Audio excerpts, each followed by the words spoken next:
bitches. Hustle game truly ridiculous. Witness, happy turning these crunch to bricks. Man, solo, I don't need no clicking shit. I lashed out in my drop top. I got my broad top on in the bankroll. What's going on, everybody? This is Juggalotus with Faygoluvers.net. On the phone today with the Queen of Memphis herself, Gangsta Boo. How are you? Yo. I'm good, man. To be honest, kind of hungover. Yeah, I know. You had a show last night with Travis Barker and DJ Quick out there. How did that go? No, it was with Run the Jewels. I'm on their album, and man, it was a movie. Okay. It was a lot of dope people there. ASAP Ferg was there, and it's always fun playing or watching Travis. I actually played with him the other night at the House of Blues with Yellow Wolf, but last night I actually just I performed and he didn't play the drums. Okay. But yeah, it was still a movie though. I'm so hungover. Yeah, it was a late night, I'm sure. Yep. You know, I noticed on, your social medias and everything else, there's a lot of events and little one-time appearances and other things that you've been doing around the business, especially. And I know you just came off tour, not an official tour, but you were out with Soze. Yeah. What, I was with touring with the Mafia 6. Definitely. What are your plans as far as touring? I know you just had the solo mixtape come out. You had the solo album called Witch that came out this year as well. Yeah. Any plans for tour coming out with you? Yeah, actually, I'm accepting offers right now. I'm putting together a tour with my boy Beat King, who I did the mixtape Underground cassette tape music with, and it's called the Velvet Vomit Tour. Oh, okay. So, yeah, we're accepting offers right now, so if anybody out there in Juggalo land want to book us, Gangsta Boo and B King, they just contact me on my Twitter at Gangsta Boo QOM or my girl Tasha at 832-212-5531. All right. Well, Velvet Vomit Tour, yep. So, yeah, we just accepting dates and just moving forward right now. Just blessed and humbled to be out here in L.A. and working, For sure. LA's definitely a tough time to blessed. Get and make it work, but you are definitely out there doing your thing. On the social media side of stuff, I know, with the underground movement, with the Juggalo movement, there's been a big push for most artists outside of that to move away from hard press copies of albums and things of that nature and go more towards electronic copies, the iTunes, things like that. How has that affected the way you do business? Because I know you've been around the game for a long time, and when you started, you was slinging tapes, and that was how you got stuff out. But now it's so instant. How has that affected how you do things? Well, to be honest with you, it really hasn't affected me because I look at it like, if you're touring, off a mixtape, that's good. It's just as good as record sales if somebody actually buy a physical hard copy. The only thing I do miss are, I hate that I'm not motivated to do a lot of hard copies of stuff I drop, just because I know the fans want it. It's so classic. It's a lot of CD collectors out there. Like, it's a lot of people right now that got a fucking catalog of nothing but 3 6 Mafia, Hypnotized Minds CDs.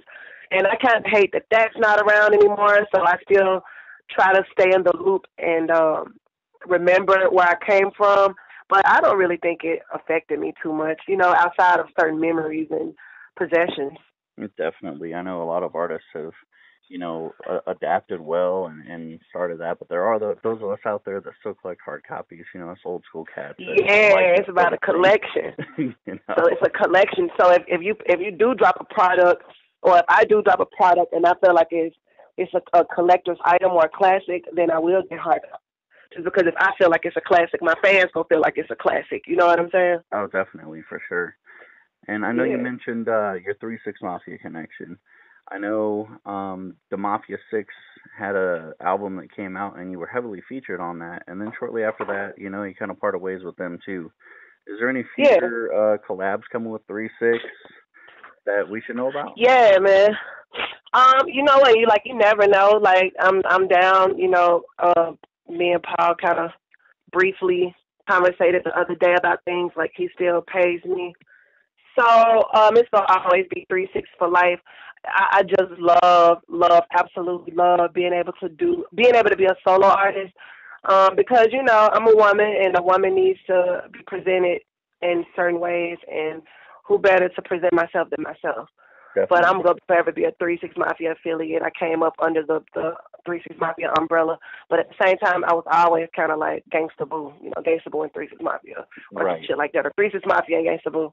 Definitely. And your boys just went out with ICP. That was kind of a big deal on the. I know. Club. Yeah. What do you think, man? I mean, have you listened to that album, and what are your thoughts on what they're doing now that you've kind of stepped aside for a little bit? Right. Honestly, I haven't listened to the album. I've seen certain reviews. I've seen, so I think it's a good thing. Insane Clown Posse been a part of the 3-6 Mafia legacy for a while. They were on an album we did called When the Smoke Clears, 6669, and I'm on the hook actually. I think it was 6661. I mean, yeah, I'm on the hook. So they've been a part of the 3-6 legacy for a minute. Paul been fans of them for a minute. So I think it was a good look. Might have been a little too wild for me. I don't know if I want shit to be thrown on me and stuff like that. I heard those Juggalo shows are pretty crunk. Yeah. And, I'm the queen of crunk. I do get crunk, but, everything's happened for a reason, and everything is about timing. Definitely. And I can say, firsthand experience, your boys were accepted well. The show I went to, they did it live. They did their set. They did some Killjoy set, and it was phenomenal. It was great to see them. Yeah, one thing about Paul, he a genius. He know what he doing. And when we was out on the Mafia 6 tour, he put it together. We had stage props and costumes and shit like that. And that was my first time performing in costumes and stage props and stuff like that. So, yeah, it was motivation, and it was inspirational to go out with him and to see what he's doing now since Juicy doing his own thing solo, So, yeah, it's good to see where everybody in a good space and everybody keeping the same legacy alive. So everybody winning. Now, getting back to your solo work, because that's where you're at right now, and that's really what we're helping to get the word out about. The Underground Cassette Tape Music mixtape came out, featuring a whole list of artists from the West Coast. You got Beat Kings, you got Daz Dillinger, you got Lil Flip, you got Paul Wall. How did that come to be? I mean, everybody's throwing out albums, full albums. The mixtape's kind of gone by the wayside. What was your inspiration in doing a mixtape and throwing it out there? I know, because I got probably I do mixtapes every 3 years, to be honest, every 2 years or something. I got It's Game involved. I dropped last year. Before that, I had Forever Gangsta. Before that, I had The Rumors. And I think I do mixtapes just because I want to stay current and relevant and consistent. And, people got a short time span, man. Motherfuckers smoking weed and doing all kind of drugs. So they really won't remember you, And it feels good to still know that I'm at that prime age in my life, because I'm still young, to gain new fans. So I like to gain new fans as well. That when I write my music or decide to put something out and give it away, I'll be like, all right, I'm about to gain some new fans because this shit hard. Definitely. And I decided to do a collaboration with Beat King because he knew my sound. My DJ was telling me to work with him. Her name's Speaker Fox. I worked with him, and he's from Houston, and I was like, yo, we need to do like a Houston and Memphis collaboration because our sound is kind of similar. It's slow. We talk about drugs, Houston got the lean, Memphis got the cocaine, but we still talk about lean, as in sipping on scissor. So I don't know, I just wanted to do something fun where we bring out the legends like Paul Wall and Lil Flip and Daz. And that shit fun. We even got Danny Brown and Riff Raff on that motherfucker. I did give the album a listen, and yeah, Riff Raff kind of surprised me. I'm kind of on the fence about that dude, but it was decent. Yeah, that was a B King's idea or whatever. That's why I'm not on the song. I think it's a dope record or whatever, and we did it for obvious reasons. Them boys got a huge festival crowd following, and it was fun. It's a lot of Riff Raff fans, a lot of Danny Brown fans. Definitely. But I personally, myself, me being Gangsta Boo, I did it for the underground.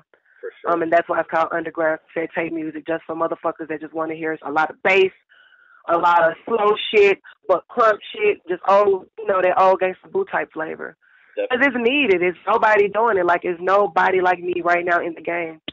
Even when I perform with Travis Barker, what female rapper out here rocking out with a real rocker? Right. None. Exactly. That's a real rocker. Yes, he is most definitely on the rocker edge. So, with this new album, how has the fan feedback been? It's been stupid, dude. We've been, like, when it dropped, we got all kind of mixtape review, like Mixtape of the Week, Stereo Gum, Complex. Man, I can't think of all the people that wrote about it. I mean, XXL, like Hip Hop DX. Every major publication talked about it and hyped it up like it was the best shit they heard. Now, to be honest, I knew it was going to be good, but I didn't know it was going to be like that. Because you got to have publicists and money to work your project sometimes. I just did this shit. I paid for a couple studio sessions, but I didn't pay for no publicity, so it's a blessing. They took it real well. Definitely the word of mouth got out there. I was looking, just Googling just to find out the reaction, and it was unbelievable how many outlets had that, some kind of story or asking new questions or doing an interview. It was insane. Yeah. And you're going to always have fans are fans. You got some real fans and you got some fake fans. Sure. The fake fans, the real fans don't like anything you fucking put out. Or even if they're like, you bumping Boo, but it ain't the old Boo, but it's all right. Just go back to the old Boo. Those are real fans. The fake fans is, this shit garbage. Go back to this and this. You know what I mean? So you're going to have the best of both worlds anytime you put out something. But for the most part, that shit been a great reaction, and that's why we're doing a part 2. Awesome. And when can we expect that out? Yeah, I don't know when the part 2 is going to come out. All right. But we're doing it. Now you mentioned fans, and where your kid? Oh, sorry. No, you're good. Now that's so they walked in the house. Fucking up the interview. Yeah. I'm doing an interview. Yeah, hello. All right, so you mentioned the fans, and you mentioned Juggalos, and fan base in the underground is hard to come by. In 3-6, ICP, they got rabid fans. They got fans that, like you said, no matter what they put out. I call those type of fans? I call those the wrestler fans. You know how the WWF. My grandmother, before she died, she was in her 90s, in front of the TV every fucking time wrestling came on, okay? Right. Die-hard wrestling fan, man. So, yeah, the Juggalos and the Mafia are just like that, and I'm a part of that, and it feels good to have just die-hard fans that's going to just ride with you from – it's kind of like we all grew up together, you know what I'm saying? Oh, yeah, sure. And what happens is they have kids, and they tell their kids about us, or either they play our music around their children, and then their kids grow up liking it. I checked my oldest son. Internet world. My oldest son is an aspiring rapper. He's kind of nerdy, but yeah, he's just went to his first ICP show and saw Mafia 6 and ICP. So you mentioned that he got his cherry popped. Oh yeah, he did. That show was live. He got his first mosh pit. Like, man, he got everything. But yeah, that's what I'm saying. Like rappers with mosh pits. But talking about the fan base and how ravenous they are, at the same time, they ain't afraid to tell you if your shit's whack. Have you gotten any whack response back? I mean, I know juggalos that aren't afraid to write a rapper that they don't even know and be like, yo, this shit was whack as hell. How dare you, And it's like they're offended when an album comes out that they don't like. So that's true. That's true. I think I'm one of them fans. No. You know what? Honestly, I would be lying if I said I strolled through every single comment about myself, because I learned that a long time ago. That's just not a good thing to do. Because who wants to read negative things about themselves? No matter how hot you are or beautiful you are or rich you are, you don't want to engage into negativity about yourself all the time. But I have not came across that. Like when I do stroll, like everything is like, oh shit. And it's crazy because it's still spreading. It's still like more people talking about it, I'm assuming, because of the moves I'm making, like with the Run the Jewels or just anything that I'm doing, like for people that haven't heard of me, they go back and research. Because like if I find an artist that I like, whether it's rap, pop, whatever type of music, I sit on the internet and research their ass all fucking day. I just did it. So that's going on with me right now. And so far, dude, it's rad. Everybody loving it. Very nice. Speaking everybody of loving shit. new artists that you may or may not have discovered recently, if we were to ride with Gangsta Boo, what's bumping in your system right now? Now, man, you really want me to be honest? Yes. I have been playing the shit out of Habits by Tovlo. Okay. The song, her name is Tovlo. It's Tove Lo Lo. She's Sweden, and the song is called Habits. But pretty much, she talks about getting high all the time, like she's high all her life, and shit like that. So I listen to like a lot of alternative rock in my shit. Okay. I don't really just listen to like a lot of rap a lot, but if I might put on my Pandora or something, I go to a Space Coast Perp channel or something like that, a Project Pat channel or Juicy channel. But other than that, yeah, I'm kind of on my alternative shit right now. All right, cool. I noticed looking at past interviews, you said some of your influences are people like Marvin Gaye, and yeah, absolutely, definitely that old school vibe was in my house when David I was Ruffin and shit. Right. So yeah, David Ruffin is in my Pandora the long way. Growing up, was more R&B and that flavor your influences growing up, or when did rap kind of come into your life? Rap came into my life when I was young, like around 9, just for me writing poetry or whatever. But yeah, the old school, that's Memphis. It's like I'm not gonna say it's a Memphis thing, obviously, but I grew up in a house around a lot of soul. I mean, we got Isaac Hayes from Memphis, Al Green, B.B. King. So I was obviously influenced by certain sounds because my parents, that's all they listened to. So yeah, sometimes I consider myself Marvin Gaye. Sometimes I consider myself David Ruffin. All right. So I like the only two people that I feel like in a weird way I channel into their energy when I want to go into a creative thought process. That's cool. Now, you had also mentioned nowadays getting into new rappers like Tovlo. Who influences you now? What are you pulling inspiration from now to get out and make these mixtapes, these albums that you got coming out? Yeah, like me, just the fans, really, just like the diehard Gangsta Boo fans. I don't really pay attention to those who aren't, so I draw my inspiration and my energy from the fans and myself, and just, dear family and friends that just tell me to keep pushing. I'll be lying if I say it's a certain artist that's inspiring me at the moment outside of different alternative rock bands that I like to listen to. Right. Which one is, like I said, Tovlo, and another one is Sia. It's S-I-A. Okay. She's a dope writer from Australia. And she wrote like a lot of records for Rihanna and Katy Perry and stuff like that, and she got a song called Chandelier. So I zone out into songs that really mean something to me, and that'll let me go into my inner self. And when I do that, I go through a lot of stuff, and I try to write about all my experiences, and so that's kind of where it comes from. I turn my experiences into music, and I kind of draw that inspiration from different rockers or singers, because to me, they really do it the best. Mm-hmm. Rappers, we can do it, but sometimes we're scared to say certain things that a singer or a rocker, so to speak, aren't afraid to say. So I kind of draw my inspiration in that genre of music right now. Okay. From that genre of music right now. I got 2 more questions, and then we're out of 20 minutes, man. 20 minutes flies by. I'm amazed every time I do these interviews, and it just goes by. Yep, it's 19 minutes, yep. Number 1, I read that you have an untitled solo project you were working on coming out, like in the near future. Artists that you're working on for that project, or artists you'd like to work on for that project? I like to continue to work with my boy B King. I would love to collab with Travis Barker.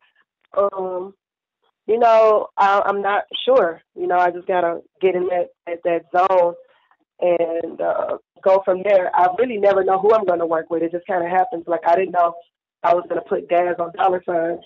Right. Because I was trying to get something from Snoop, but I know both of them, my boys or whatever. Me and Daz are just cooler. I'm in more communication with him, so I just sent him some records. I was like, if you were Snoop fucking with it, just hop on it.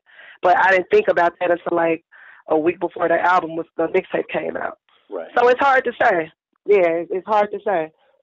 As far as my production-wise, though, definitely the producers that keep my Gangsta Boo sound going. Cool. Now, you mentioned the tour that you have coming up that you've been working on. Any plans at Velvet all Vomit. for, the Vomit and Velvet tour, random tour name.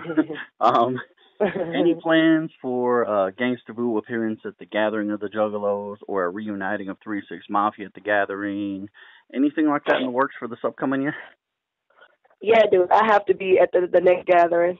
So, however we got to make that happen, let's make it happen because it ain't been rocked until Gangsta Boo rock it. So, that's just what I got to say about that. And I'm just looking forward to, I would like to meet, all the crazy motherfuckers out there that's a part of it and take pictures and stuff like that. So, yeah, absolutely. I'm going to work on making that happen. Definitely. And, we would definitely embrace you. And, heck, getting wet at a show is a good thing. It's fun. Did you hear me on that, what was it, not Get Wicked, but what was that record I did with, it was me, Paul, Juicy, I think, not Juicy, it was me, Paul, Coopster, Crunchy. Dude, I'm high, I can't even think of it. Twisted. It was called Twisted. It might have been called Twisted. Did you hear that? I know you were on, you were on Just Another Crazy Click with them. That, but it's a new one. It's more of a new one, though, that just dropped. Oh. Hey, Emmett, what's the name of that song that we did that Whitney was on? Emmett. Yeah, we don't remember. It's all good. It's all good. Yeah, in other words, dude, I'm here for any juggalo that need me, man. Near or far, we go get this money. Definitely. Last thing, I'm going to let you throw out some words to your fans, to hopefully new fans that hear the interview here and pick up the mixtape and check you out. What do you got to say to the fans? And the last, 2 minutes are all yours. What I have to say to the fans? Really nothing. Just get high, get money, stay peaceful, leave the negative shit behind. That shit old, that shit for suckers. Follow me on Twitter at Gangsta Boo QOM. The QOM stands for Queen of Memphis, but obviously I'm the Queen of Tennessee. Nobody is doing it like me for my state and my market, and that's how I feel. My Instagram is Miss Yeho. It's MISSYEAHOE, and I post a lot of cool videos and stuff on there. Also, I did a collaboration with Shake Junt, a bunch of cool professional skateboard dudes like Beagle and Shane. And I got a shirt that say "Bitch Please," so make sure y'all cop that on gangstaboutique.com or either shakejunt.com, and it's Shake Junt JUNT. And just stay on the lookout for everything we're doing. It's about to be a movie. Definitely. Hey, I really appreciate you taking time to talk with me today.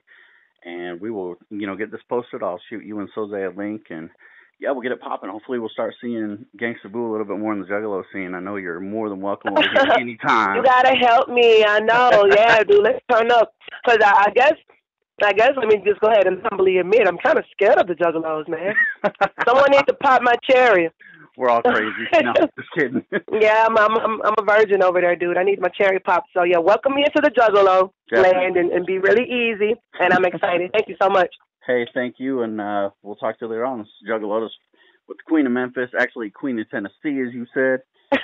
Queen of Tennessee, baby. Yeah, for sure. Peace. Got that bass in my trunk. Your baby daddy wanna fuck me, but I tell it broke, nigga, please. Never been the one that you consider easy. You're a freak. Nigga, I be all about my cheese. Sitting up pretty, you know what's up. 315s, Escalade, go thump.